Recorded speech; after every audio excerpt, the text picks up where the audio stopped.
Welcome to Michigan in Focus, powered by thecentersquare.com. This episode features a piece by Center Square Michigan reporter Scott McClellan, headlined, quote, "Whitmer proposes taxpayer-funded community college and preschool," end quote. Here's the story. Michigan Governor Gretchen Whitmer targeted lowering household costs for Michiganders in her 6th State of the State address. Whitmer called on lawmakers to offer free preschool for all 4-year-olds, 2 years of free community college for all high school graduates, and an innovation fund to subsidize Michigan companies. Whitmer said, quote, "Every single Michigander can count on a free public education from pre-K through community college. Let's get it done," end quote. Whitmer called on lawmakers to provide a $5,000 tax credit for caregivers caring for an aging or sick relative and a $2,000 electric vehicle tax credit for union-made vehicles. Whitmer said, quote, "What we can do is make life more affordable by lowering costs on the biggest items in your monthly budget. When your paycheck hits your bank account, you know your largest and most important expenses: housing, childcare, transportation, education, utilities, and food," end quote. The address follows Michigan lawmakers passing a record $82 billion budget for 2023.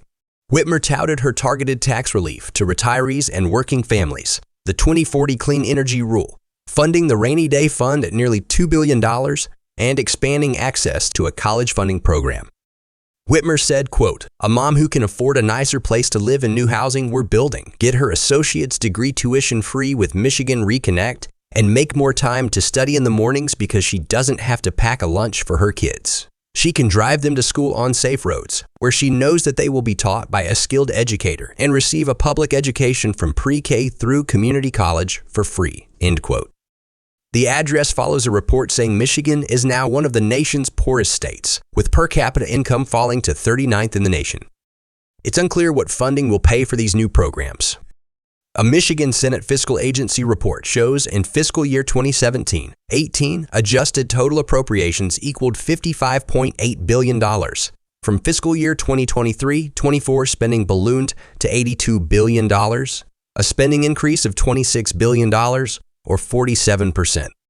The Mackinac Center for Public Policy says the Good Jobs for Michigan program created no verified jobs from any of the 6 companies that received a subsidy. MCPP Director of Fiscal Policy James Hammond said in a statement, quote, "Governor Whitmer's proposed job program has been a jobless program. Giving handouts to select companies is not an effective way to improve businesses in the state. Lawmakers should stop chasing headlines and instead look at broad-based reforms that have been proven to improve the state economy," end quote. The National Federation of Independent Business Michigan State Director Amanda Fisher called on Whitmer to reject a proposed payroll tax incentive for small businesses that hire more employees.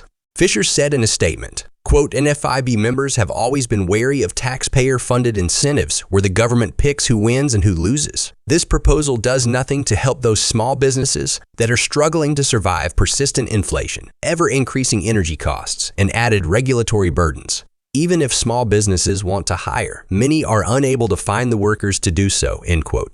Listeners can keep up with this story and more at thecentersquare.com. This podcast was made with the assistance of AI technology. Please subscribe, and thanks for listening. Enjoying our podcast? Your reviews help other listeners find our show. Please leave us a review on Apple Podcast, Spotify, or wherever you listen.